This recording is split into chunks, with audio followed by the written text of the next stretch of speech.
Such as it is. I'm Jerry Paulson, and I'm a pediatrician by training. I've been involved in issues around climate and health for probably going on 20 years now. And in that regard, I'm a founding member of a group called Virginia Clinicians for Climate Action. And VCCA is a group of nearly 500 physicians, nurses, physical therapists, respiratory therapists, medical students, nursing students, who all come together to learn about climate change, teach other people about climate change, and then try and advocate for health-related policies in Virginia that deal with climate change. We don't deal very much with stuff at the national level, but mostly here in Virginia. And so obviously I'm going to talk heat illness today.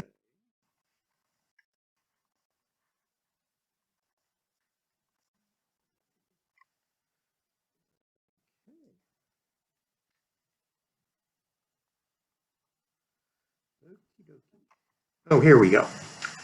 All right. So I don't want to spend a ton of time on climate change per se, but I just want to make 2 points or 3 points here. First of all, I don't want people to think about the phrase greenhouse effect or greenhouse gases as necessarily being bad. Because if we didn't have any greenhouse gases in the atmosphere, this Earth would be so cold we wouldn't be here talking today because it's too cold for us. So we need some CO2, methane, water vapor, and a few other gases in the atmosphere, such that when energy comes from the sun, strikes the surface of the Earth, some of that energy then gets radiated back into space, but other is trapped to keep the Earth warm. And what has happened is we have increased the amount of heat trapping gas in the atmosphere to the extent that we're storing too much energy in the atmosphere and in the oceans, and it's leading to all of these problems that we're starting to see today, and that our children and grandchildren and great-grandchildren will be contending with forever.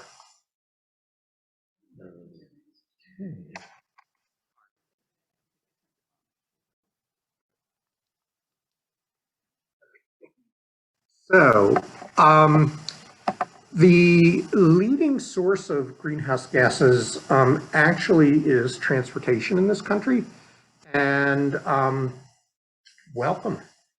And we've got, as you all are well aware from living here in Alexandria somewhere, we've got 395, we've got 495, we've got 95 that runs from Maine to Florida. Out in the western side of Virginia, we've got 81 with 60 bazillion trucks per linear mile. So there's a lot of greenhouse gas from transportation. That's primarily CO2, but not exclusively CO2. Electricity generation is the second largest source, and that's primarily from burning coal and natural gas. And of course, CO2 is the primary product there. Agriculture is kind of interesting because there's CO2 involved in terms of running tractors and trucks that move, beef from one side of the country to another, et cetera, et cetera. But the cows themselves produce a lot of methane. And the pig wastes, which are stored in huge pits, also produces methane. And methane is a more potent greenhouse gas than even CO2. So it's really important to get a sense of how radical the change in atmospheric CO2 levels have been. This graph is not 800 years ago, it's 800,000 years ago. They figure out what the CO2 level was in the atmosphere 800,000 years ago.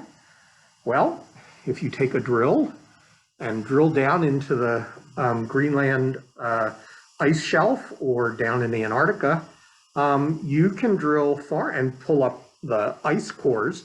You can get ice that was laid down 800,000 years ago. And trapped within that ice are bubbles of air.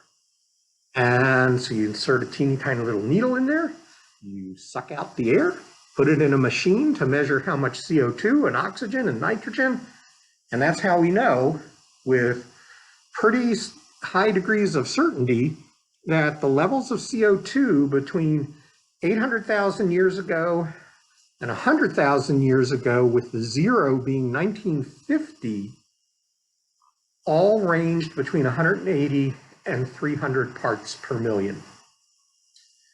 Now, if you go back even further into some of the dinosaur times, and you may know from just some of your general reading that there were dinosaurs and palm fronds and open water up at what's now the North Pole. Well, it was the North Pole then too, but it wasn't underneath ice. It was a tropical oasis. And that was because the CO2 level was much, much higher. But then what I want you to look at is what has happened since 1950 and the current time. And it's almost a straight line going up. So there's been a radical change in a very short period of time. Methane has gone up. This graph only goes back to the 1980s, but methane has gone up. The parts per billion aren't really important. It's only important to know the level has gone up. And if you look at global average temperature between 1850 and 2021, you can see it's not just, it's always going up, it's always going up, it's always going up. It goes up, it goes down, it goes up, it goes down. But over time, on average, particularly starting around 1920, it's always gone up on average. Why do they start this graph in 1850? That's when we, as a human population, started the large-scale burning of coal for factories in Europe and North America and elsewhere around the world. And that's when we started putting a lot of CO2 into the atmosphere. And if you plot that rise in CO2, which is the orange, yellow or green line, whatever you want to say, going up to August of this year when it was 419 parts per million, you can see that the temperature line, again, varying sometimes a little more, sometimes a little less, but moves almost in sync, exact sync with that CO2 line. And it's important to recognize that a small change in averages makes a big change in the reality. So if you look at this line now, where extreme cold, cool, warm, extreme heat, you move the average just up a little bit, look how much more extreme heat there is when the average has only moved a little bit. So that's part of what we are confronted with, and that's part of what we worry about. For myself as a health professional, worried about human beings and the impact that this heat, which is what we're really going to focus on tonight, has on the health of human beings. Just to bring it home a little bit, if any of you have lived in DC a long time, I know you're a relatively recent resident. I grew up in Baltimore and then moved away for a while, but I've been back here for a long time. Everybody knows if you've been here any amount of time, summers in DC are hot. That just kind of goes without saying. But we have gone from about 30 days with temperatures above 90 in 1970 to now 45 days of temperatures above 90 degrees. And as I'll talk about in a little bit, this is important because it's also a question of, well, then how do things cool off overnight? Because, you know, the usual temperature variation around a 24-hour day is it's cool in the morning, it warms up in the afternoon, and then it tails off and gets cool overnight again. But if you're starting at a higher point in that middle of the day or in that afternoon, then it can't get down as far at night as it used to. And that's very important. Just keep that in mind, and I'll show you why that's so important. And if we look at the nights themselves, again, this is Washington, D.C. If you go to the website for this Climate Central, you can find graphs for many other cities in the United States. You can find graphs for the whole of the United States. This Climate Central is a place with a wealth of information.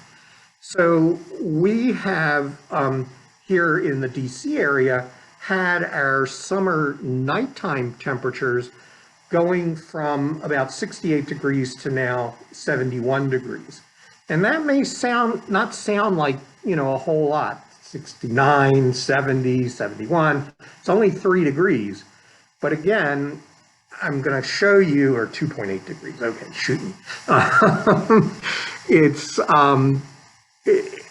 It's important in terms of human health. And it hasn't changed very much, but we do have more consecutive 90-day time frames. And so what that means is people don't have a chance to recover. If it's hot one day and it's cool the next day, then the physiologic changes caused by the heat can repair themselves. But if it's hot one day and it's hot the next day and it's hot the next day, then those physiologic changes don't have a chance to rectify themselves. And that's particularly important for people who work outside. Your gardeners, your construction people, your people who work in agriculture, anybody who works outside is more impacted than people who work indoors. And we also know that the humidity is high in DC, but the humidity has gotten higher over the last couple of decades as well. And humidity, a higher humidity makes it harder for the body to deal with the elevated temperatures. It makes it harder for the body to keep up in terms of perspiration and opening of the blood vessels in the skin when it's warm and things like that. So Washington, D.C. in 2020 will become, by the time of 2060 rolls around, living in DC will be what's like living in Columbus, South Carolina today, or Columbus, Georgia today. And by 2100, it's like living in Austin, Texas today. So you don't have to move, you just have to stay here and your weather will get, and your heat will get like other places. So let me stop there and see, you know, if you have any questions at this point, and then I'll start talking a little bit more specifically about human health. So some of those No. Over, no, I'm going back to the 800,000. Yeah, that wasn't temperature. That was CO2 level. Oh, okay. And so, no, those weren't ice ages. It was just variations. The ice ages occurred during that time, but that wasn't temperature. Okay. Other questions? Okay. Well, how does air conditioning then? Because we're all living in air conditioning too. Right. That's something you'll kind of, I'm just curious how that kind of works into, like you said, the body recovering and obviously not for people who have to work out. Right. So I think we're all used to the idea in wintertime, when it gets really cold, some people, take temporary shelter in municipal buildings or whatnot because they're warm and their homes are cold. Well, now we're facing the opposite of that, but the same sort of thing. We've got a lot of people here and all over this country and all over the world who don't have air conditioning. Think about the people in Seattle who don't have air conditioning and had 100-degree or 95-degree weather for 10 days or whatever it was earlier this year. My wife and I were in Europe, 95, I think, and we were in a part of Europe where the hotels did not have any air conditioning, and it was a heat wave, and it was miserable. It was really miserable. I'll get to it more in a minute, but there are two other things that you have to think about air conditioning. One, it takes electricity to run air conditioning. So, like they've been having trouble in California, if too many people turn on their air conditioner and the electricity generating system can't keep up, you have problems there. And two, and perhaps more importantly, the refrigerant gases that are used in air conditioners today and in the past are very potent greenhouse gases when they are released. So when air conditioning units come to the end of their lifespan, if they're just junked and that gas then leaks, or if they break down and the repair people are not careful and don't collect the gas and then fix and then put it back in, that goes to the atmosphere. That's a greenhouse gas. That makes the situation worse. So, and when you think about all of the billions of people around the world who live in hot places and don't have air conditioning, much less live in Seattle and don't have air conditioning, we can't air condition our way out of the climate change crisis. Yes, sir.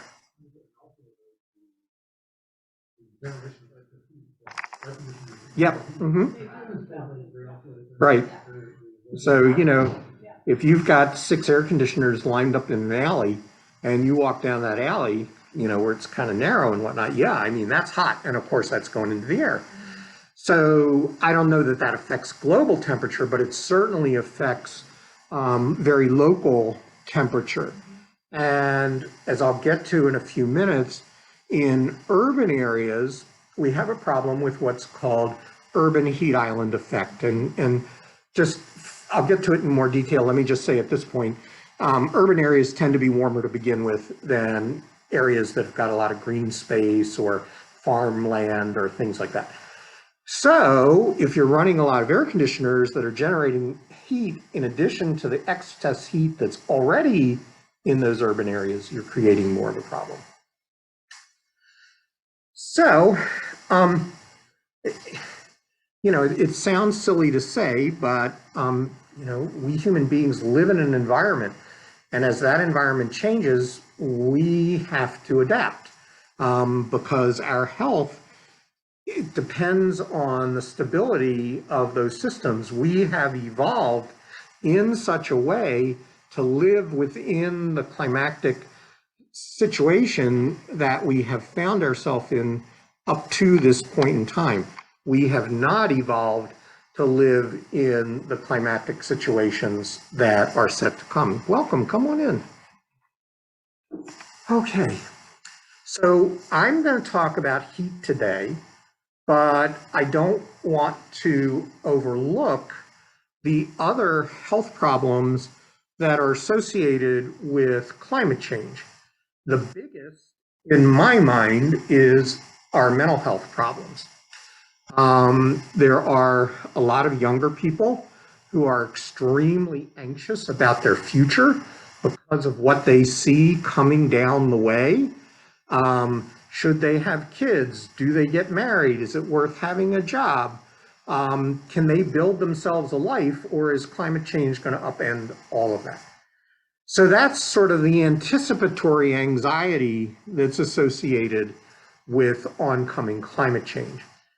Beyond that, just think about people who have gone through the wildfires that are climate associated. Just think about the people who have gone through the extreme rain events, through the hurricanes and what do they call them out in the Pacific Ocean? No, not tornadoes. Typhoons out in the Pacific, which are the same thing as hurricanes in the Atlantic. You know, if you saw the pictures from Philippines in the news today with the typhoon that was out there, you know, people lose their homes, they lose their pets, they lose all their personal belongings, the kids can't go to school. All of that kind of stuff takes a tremendous mental health toll. And the other thing that we know from not from research related to climate change yet, people are looking at this right now, but people have looked at what are called adverse childhood events. A kid who was abused, a kid who went through a terrible divorce of their parents, and things along those lines. A kid maybe who saw somebody killed, those kind of things, adverse childhood events.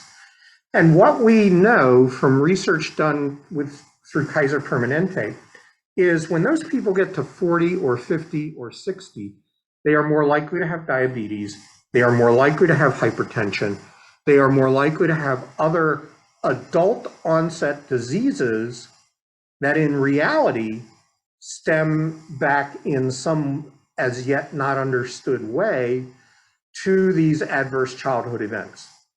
Well, think about a fire, think about a hurricane, think about a flood. These are adverse childhood events. And so there's a generation of people who will have gone through these events as children who will have poorer health as a result, even if nothing else happens to them, even if nothing else happens. We're going to talk about heat-related illness. Air quality. So when you burn fossil fuels with climate change, we're most worried about CO2. But when you burn fossil fuels, you also make fine particulates. You make oxides of nitrogen. You make oxides of sulfur and a whole bunch of other combustion products. Well, we know from research that was done starting in the 50s or 60s in Los Angeles, that kids who grow up in areas with a lot of air pollution have lungs that have less ability to function when they're 20 or 25 than kids who live in a more pristine environment. And what we also know, because that study is still ongoing, and they're recruiting new kids all the time, is that kids growing up in LA today, where the air is a lot cleaner, have healthier lungs than those kids who grew up in LA in the past. Fine particulate matter, these particles are so small that they bypass the nose, they bypass the throat, they go down into the lungs, into the tiny little sacs where oxygen goes into the blood and carbon dioxide comes out. These particles are so small that they can actually move from those tiny little sacs into the bloodstream. And when they get into the bloodstream, they contribute to strokes and heart attacks. So air pollution indirectly contributes to strokes and heart attacks. So that's why we worry about air quality, what it does to the lungs directly, and then what it does to the rest of the body.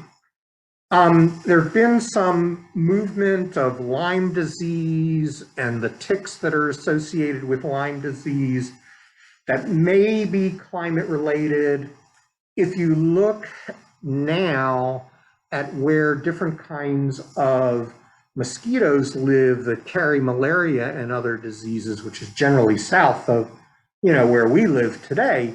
But as as you saw, we're getting more like Austin. As our climate gets to resemble more tropical climates, those mosquitoes and their diseases will move northward, or in the southern hemisphere, southward. With these extreme weather events, people die, people get broken bones, people get all sorts of other injuries. And then what we're seeing in the Southwest already is water insecurity. There isn't enough water to go around. And that's going to be more and more of a problem worldwide. In Africa now, but not in the United States, we are seeing, they can no longer grow some crops and there's food insecurity. A lot of the migration from Africa to Europe over the last decade is certainly the result of war and things like that, but it's also climate related. When people can't live because of changes in the climate in the area where they are, they try and move. A lot of the people coming to the United States from Guatemala and other countries right in that area are also moving because yes, there's some narco-terrorism and all that sort of stuff. That area has been devastated with hurricanes and droughts. It's kind of both. And they also can't grow their crops. So they're moving. What kinds of weather events cause the most deaths? Well, in 2021, it was winter weather, but heat was obviously behind. And over time, it's more often heat. And then injuries, as you can see, it's tornadoes, winter weather, and then the high winds and thunderstorms. But in terms of the fatalities, heat way exceeds all the other weather-related causes of fatality. The U.S. from 1992 to 2021. So the hotter it gets, the more you move from the bottom of this triangle to the top of this triangle in terms of short-term immediate effect on the human body. If you've had a baby who had heat rash, you know about the skin eruptions that can go along with heat. And all of us, if we've been outside and it's really hot, we can get a little more tired than we might otherwise get. You go inside, you rest for a little while, not a big deal. But then think about, again, outside workers, kids who are going out for football practice or whatever, and their practices are outside in the afternoon during the summer, thinking about heat cramps, heat exhaustion, heat stroke, and then eventually severe hyperthermia, body temperatures of 106 and above Fahrenheit, that can ultimately lead to death. This is a problem of the very young. They don't sweat as well as older people do. The very old, because they're not as mobile, they can't, and babies aren't as mobile either.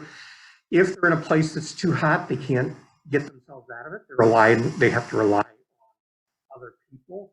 For older people, it may be also problems with their medications that are exacerbated by heat.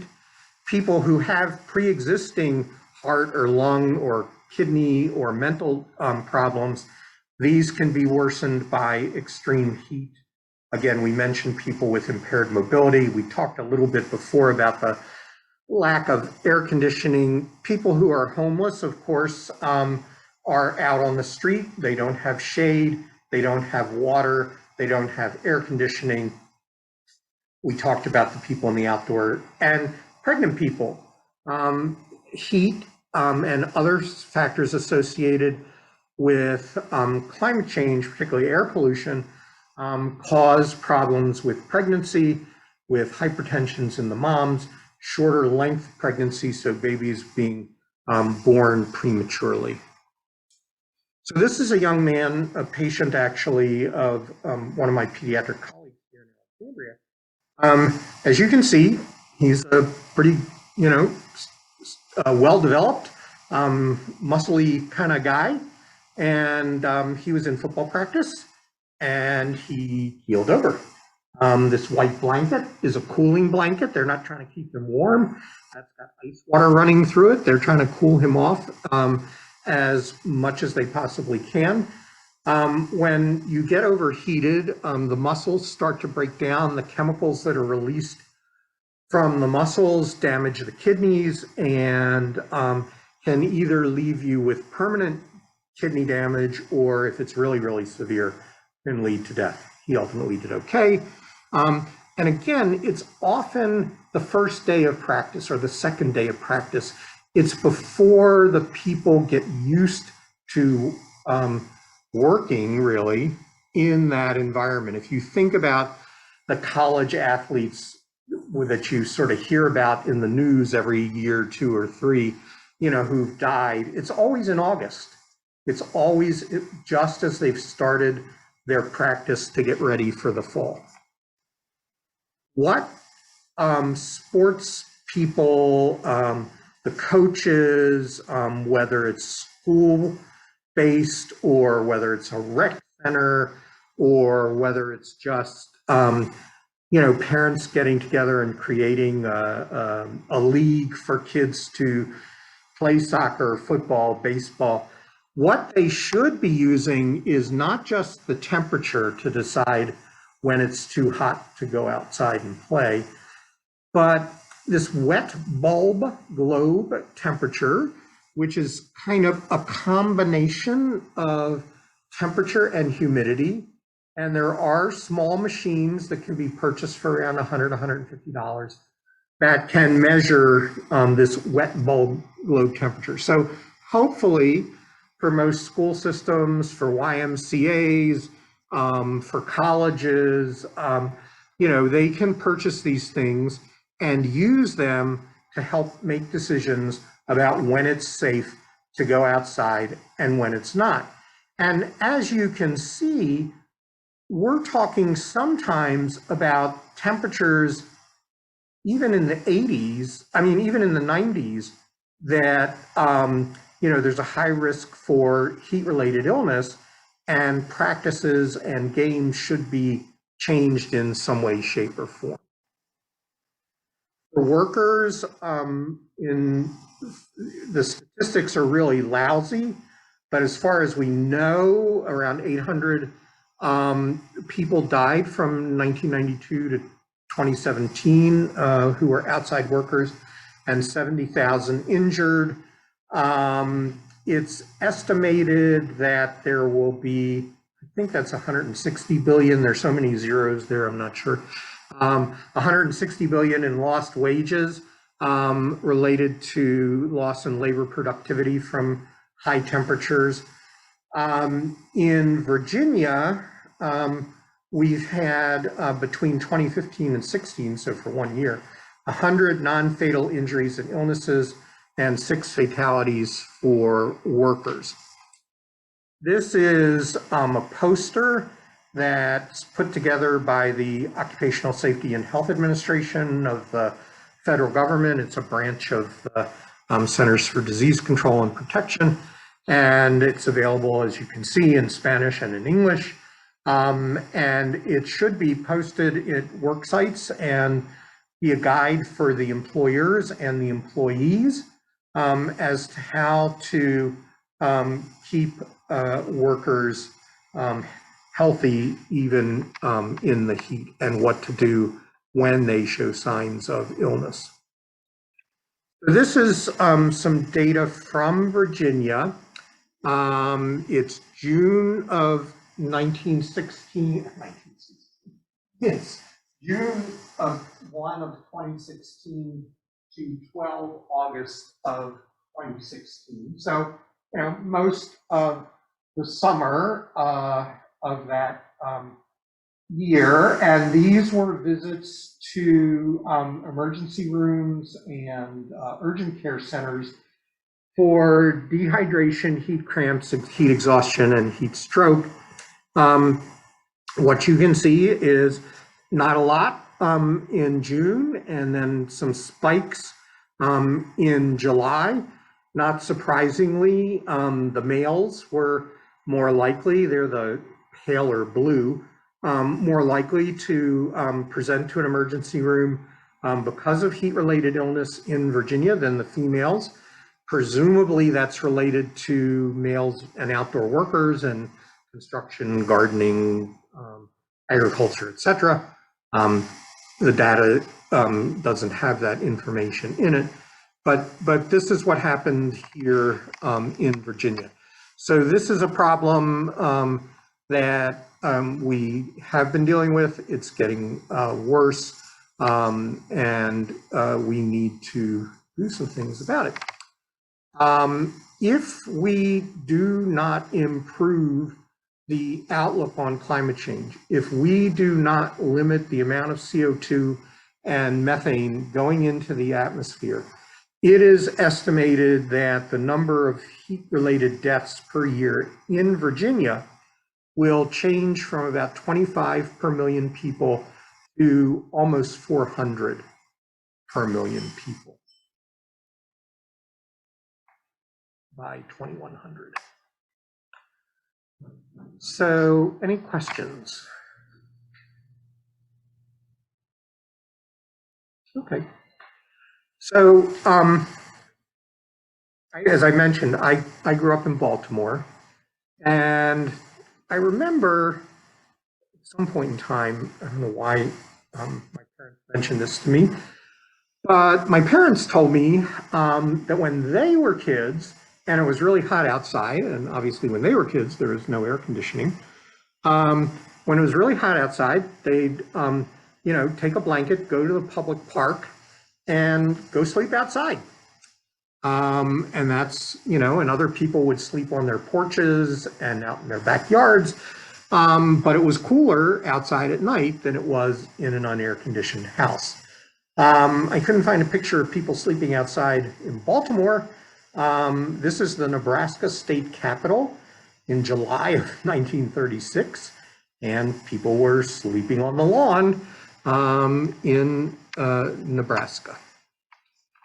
So what does it mean when it's warmer at night, and why have I kind of come back over and over again to nighttime temperatures and sleep and all that sort of stuff? Well, when it's warmer, we sleep less.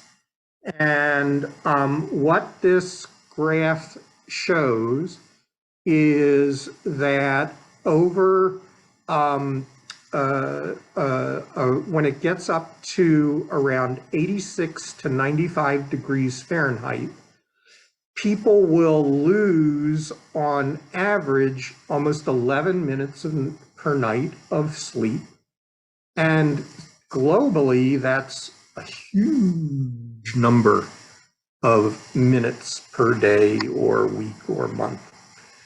And when we sleep, it's when our brains take the information that has come in during the daytime and file it away and organize it. It's also a time when, if you've walked and your muscles hurt and you go to bed, and hopefully you wake up and your muscles don't hurt. It's a time for your body to repair itself. It's important, good sleep is important for the way our immune systems function, for our metabolism. So for people, for example, with type 1 or type 2 diabetes, a good night's sleep really makes a difference in how well their glucose levels in their blood are controlled. So good sleep is really important. This is not Alexandria. but in many cities around the United States, the school buildings are really old. They, some of them still do not have air conditioning.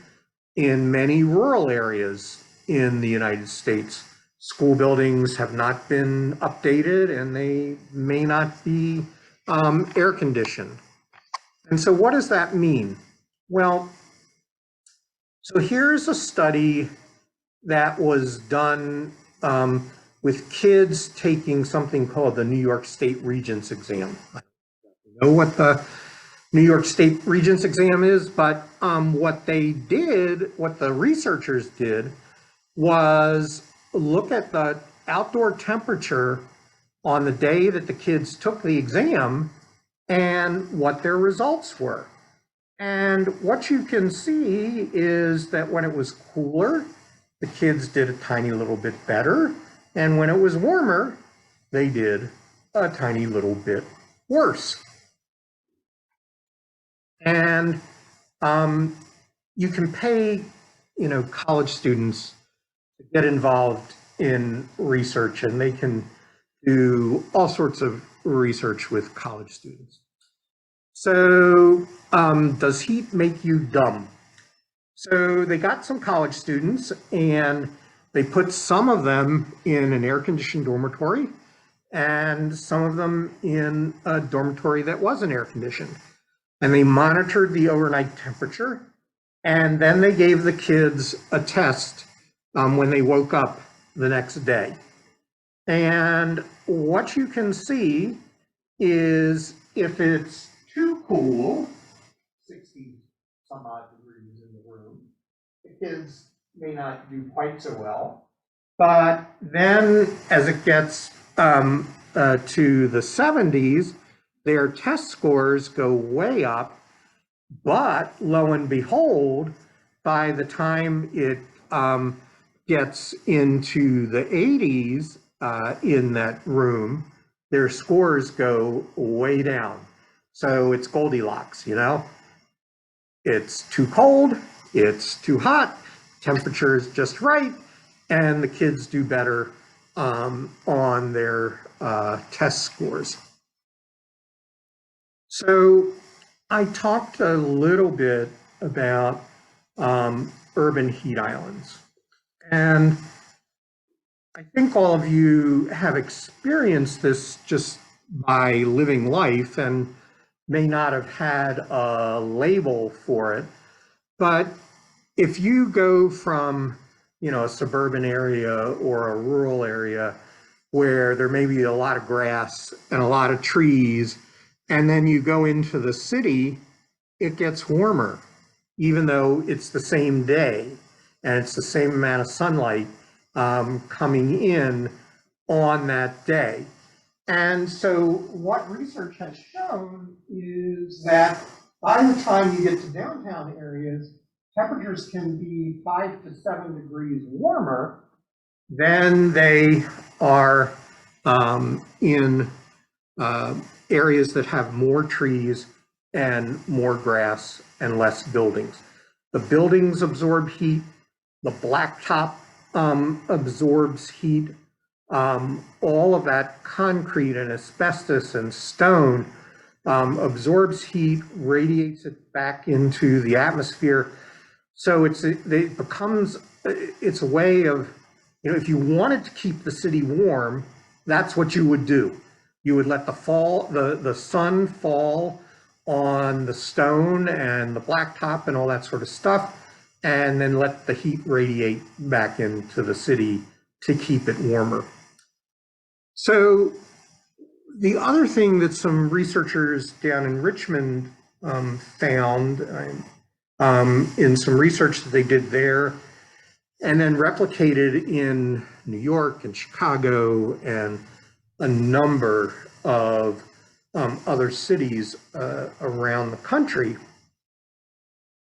is that in cities today, we see the effect of decisions that were made in the 1930s to disinvest in minority communities, keep them from getting loans, keeping them from being able to build personal wealth. In the 1930s, as a part of the response to the Depression, the federal government created the Homeowners Loan Corporation. And they formalized a policy of redlining. Now, we know that in many cities, for many, many years, long before the 1930s, Jews couldn't live here, blacks couldn't live here, Italians couldn't live here. There was, unspoken redlining rules. But the homeowners loan corporation formalized that. And then in 1968, redlining was banned. Well, we know that that hasn't created total racial integration in the housing market, even 60 years, almost 60 years later. But what we do know is that areas that were redlined are more likely to be urban heat islands and more likely to have less tree cover today. In the 2020s, we can still see the impact of these systematic racial discrimination decisions that were made. So what this graph shows is in areas that were red in those days, the amount of tree canopy is a little less than 20%. Whereas in yellow, blue, or green levels, we have tree canopies 30 and sometimes 40%. And then that is a heat map of Richmond, and there are heat maps again of many other cities. Basically, if you fly over a city in an airplane or a helicopter and point an infrared camera towards the ground, you see which parts of the ground are hotter and which parts aren't. And while the redlined neighborhoods from the 1930s are not always the hottest places now in the 2020s, so here's an example of a redlined place that is not very hot today. But as you can see throughout Richmond, many of those areas that were redlined are hotter today than the corresponding areas in the city, and more likely then to contribute to the health problems of the people who live in those areas. Less trees, hotter, they've got more blacktop, more buildings, etc. So, questions about that before we talk a little bit about, well, what in the world can we all do? Okay. So, what in the world can we all do? So in terms of specific heat illness prevention, people have to drink a lot. That's the first thing. They have to stay hydrated. It's water. It's not energy drinks. It's not soda. It's not juice. It's not Gatorade. It's plain old water. Ideally cold water, but plain old water. And to the extent that you can schedule these activities at times of day when it's not as hot. A couple of years ago when the Olympics were, I think, in Portland, Oregon, they ran track at midnight because it was so darn hot in Portland during the day that it wasn't safe for the athletes to run during the day. You've got to provide shade. Ideally, I don't know if any of you have ever seen these misting sprays. Sometimes restaurants will have in their outdoor seating areas, they'll have this really fine mist of water, or sometimes you'll see on the sidelines at football games where they have these huge fans that are blowing, water vapor, and that will cool the area down. People need to take a lot of heat breaks. And then unrelated to the actual heat illness, but still something, as a physician, I got to get this in here. For people who are outside in the sun, they need sunscreen to prevent aging problems and, more importantly, skin cancer problems. So that's not anything to do with their body temperature, but they need sunscreen. So again, for you, when you're outside in this, summertime that we are still in, even though technically it's fall, keep your water bottle close by, drink your water, and if you're feeling bad, go in and get cool and take a rest. And if you're feeling really bad, you got to get to an emergency room. Yes, sir.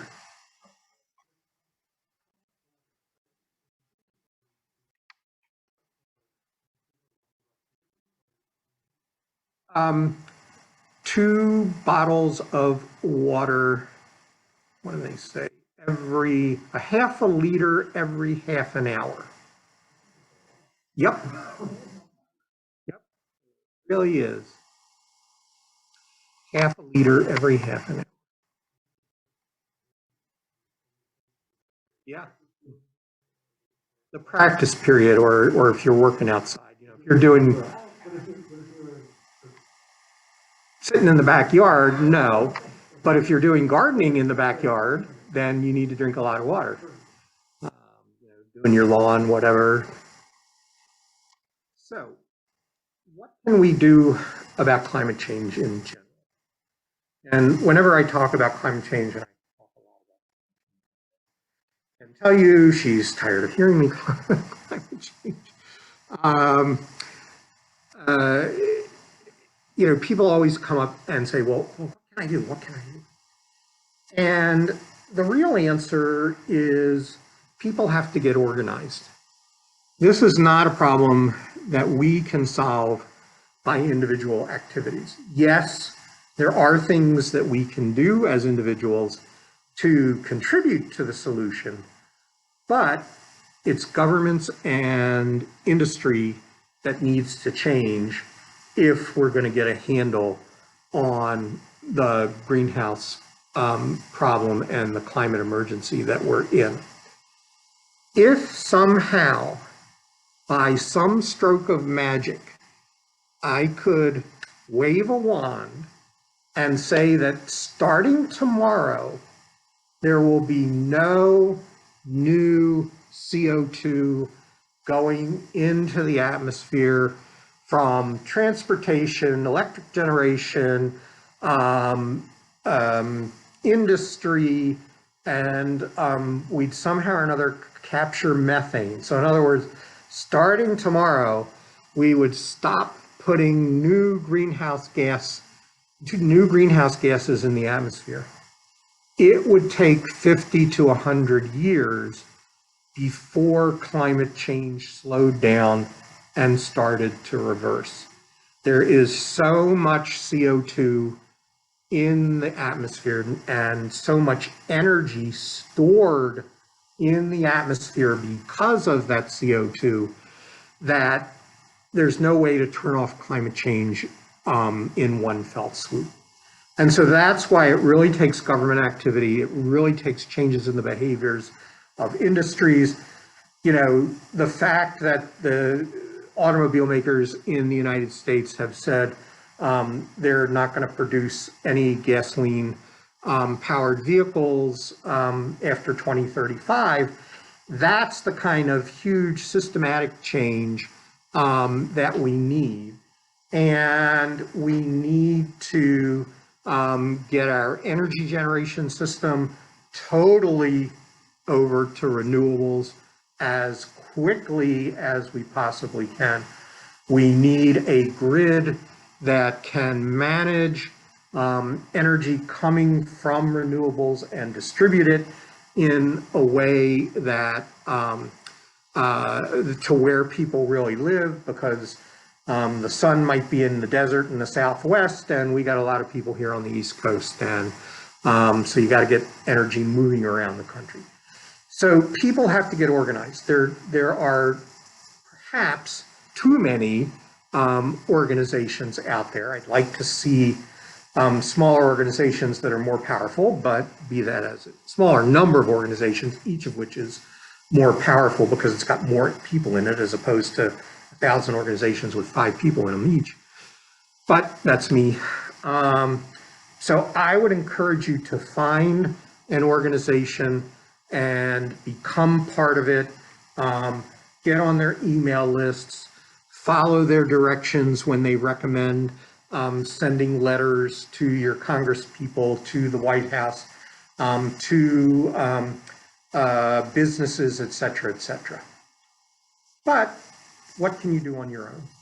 Well, one thing is eat less meat.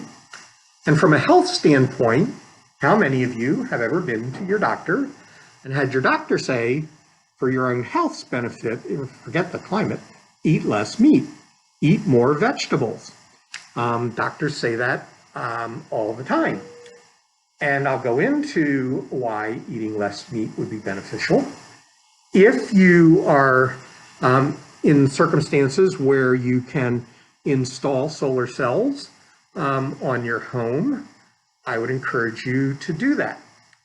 If you aren't, you can go to the Dominion, if that's probably your energy supplier.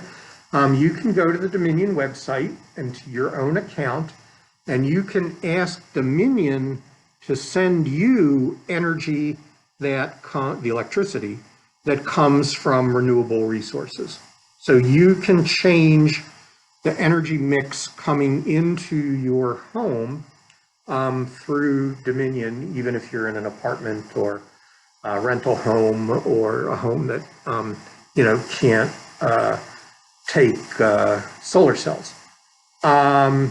If you have the option, or if you're renovating your home or whatever, don't use gas appliances, use electric appliances. Natural gas, which is methane, it creates indoor air pollution, as well as the methane that escapes from the pipes and is a greenhouse gas. So having electric cooking processes is better. Walk or bike, again, how many times has your doctor told you get more exercise? Well, walk, bike, don't use a car with an internal combustion engine. If you have to go further, then you can walk or bike, either use public transport or an electric vehicle. At some point in time, if you've got an internal combustion vehicle now, and you go out to replace it, whether it's next year or 3 years from now or 5 years from now, I would really encourage you to buy an electric vehicle. I know that's hard if you live in an apartment. It's hard if you live in a condo. It can even be hard if you live in a single-family home without a garage or a driveway, because installing the apparatus to charge the car gets to be complicated. But if you can have an electric vehicle, that's a way to go. So how do Meatless Mondays help? So there's actually an organization that I think is international that's called Meatless Mondays. And they encourage people to just 1 day a week don't eat beef. So on the right-hand side, you can see greenhouse gas emissions by protein source. And at the top is beef, and then comes lamb, and then by the time you get down to the bottom, you have peanuts, other legumes, peas, and nuts. Grains are pretty low in carbon intensity, and eggs are fairly low. So if you wanted to have, for example, a lactovo-vegetarian diet, a vegetarian diet where you drink milk and eat cheese and eat eggs, you can still reduce your greenhouse gas emissions significantly. And if the world reduced meat consumption by 15%, which would be the equivalent of a meatless Monday around the world, it would have the same impact on greenhouse gas emissions as taking 240 million cars off the road each year. So again, if you do this as an individual, it's going to have a small impact, but if you want to do something, this is something that you can do. And so the recording of this is going to be posted on the library YouTube page. And so you will be able to go there and look at these URLs for other resources about heat specifically, and climate and health in a broader sense, and look at some of the equity and climate justice issues. And at that point, I'm done, and I'm happy to take any other questions that anybody has.